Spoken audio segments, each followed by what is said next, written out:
Integrity has always been one of those qualities that I really respected within myself. It was this connection. Hi.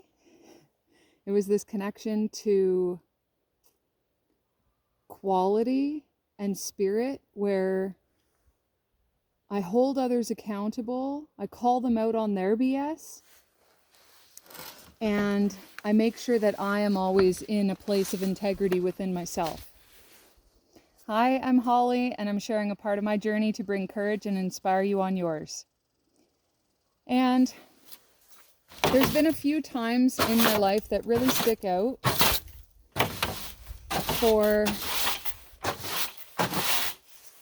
how I call other people out and how I expect the best out of each and every one. And I don't like people trying to get away with being shitty people. And so when I got my driver's license, when I was 16, even though I was traveling prior to that in an automobile, when I was 16 and I got it, and my parents gave me a van. And so I'd be the one driving our friends around, driving my brother and sister to school, and I'd have my buddies in there with me. And my one buddy, he always used to open the window and he'd be yelling out at women, and he would be judging them based on appearance. And I would roll the window up and call them out on it and tell them to stop because it's not nice. Or they'd throw garbage out the window and I'd pull over and I would make them get out and pick it up. And this is me at like 16, 17 years old. It wasn't just with them, it was within me also. This one time I was at the bar, and pretty sure it was called Poorhouse at the time. It switched its name a few times. And Poorhouse, it had an indoor smoking section and everything, and I'd spark up right in the middle of the bar, and it wasn't legal then.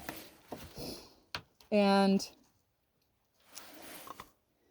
this one time, this guy that I knew, who was brothers with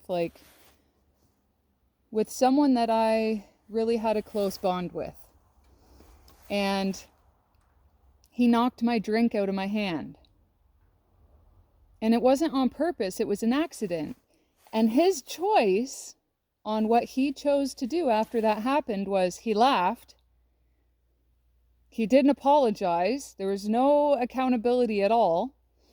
And so I asked him if he was going to buy me another drink. And I was like, you need to buy me another drink. And he just laughed again. So I smacked his drink out of his hand. And he just looked at me.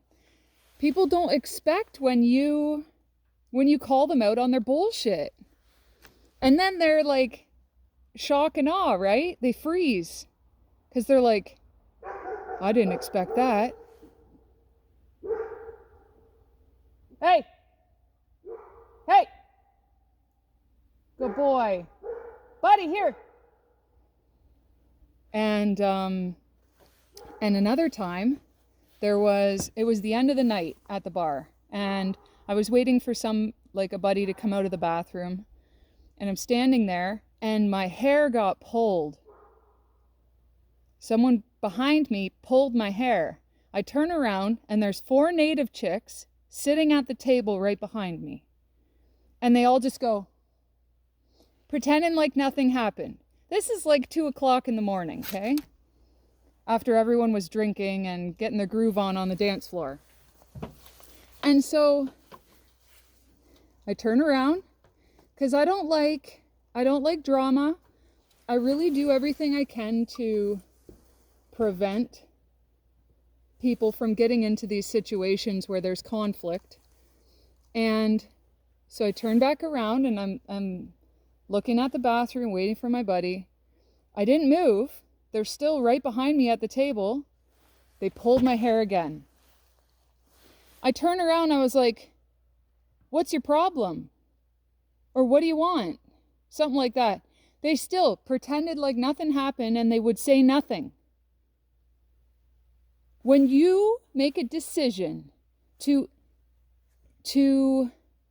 place yourself in somebody else's reality, they chose to put themselves into my reality, and yet were not willing to respond, react. They weren't willing to fulfill that pursuance of being in my reality. And I call people out on it. And it really dumbfounds me that I seem to be the only one in my life who ever did that. My buddies would get into fights at the bar, at the pool hall. We'd be outside and they would want to fight each other. Even two of my buddies were cousins and they always wanted to fight each other. And I'd stand right in the middle of them. And I would try and get everybody to see the lighter side of it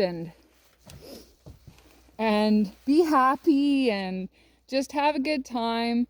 And most of the time it worked. Most of the time they didn't fight because I got in there.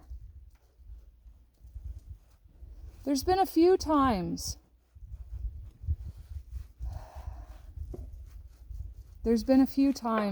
where people still they didn't want to see the value in themselves, the value in my words, my trying to shift the focus onto like the value there is in front of them. And we see it in politics, we see it in families, we see it in workplaces, where there's such this lack of accountability that people have in themselves. And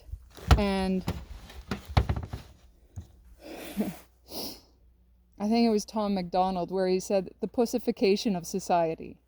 And seriously, it's like people are afraid to be themselves, they're afraid to call others out, they're afraid to speak. And the thing is, I don't like drama. Usually I just walk away. I walk away and I leave the past in the past. And I really wish for each of you watching this video who are still here with me, that maybe this gives you a little bit of encouragement to be more of you, to be more of who you are, to expect better of yourself and expect better of those around you. And honestly, like I surround myself with not many people anymore. I'm happy in my own skin. I no longer seek external validation. Many people, like the point we're at where the veil is so thin, people really show you who they are right away. It doesn't take long. You just need to become the observer, and you need to believe when they're showing you that that's who they really are. Because you want to put yourself in a situation where you're going to be taken advantage of, or you're going to be manipulated, which people are every single day, and especially in this age of the actors and the politics and putting a show on the stage all the time. So call people out. Speak your mind. That doesn't mean you need to attack people, because attacking isn't the point. The point is nonviolent communication. It's knocking people out of the trance that they're in. It's being in a position where you're confident enough to know that when you speak something that someone may not be comfortable with, when they leave your life, they were never meant to be there, or they weren't meant to be there for any longer than a lesson or a season. And not many people are meant to be with us for a lifetime. So It may be scary in the beginning if you're not used to it, if you're not used to putting yourself out there in a spot where you will be heard and seen. It will get easier though. Know your value, know your worth, and stand on that. Stand in your conviction, stand in your power. When a friend can only hear you and interpret your words in a way that benefit them, when you are with a friend and you're in the middle of dialogue and they're constantly looking at their phone, when you are with family and everyone is sitting there on their phones rather than conversing, start to become the observer and really see how these people are and who these people are. They show you. You've just been ignoring it. Mwah. Bliss to each and every one of you.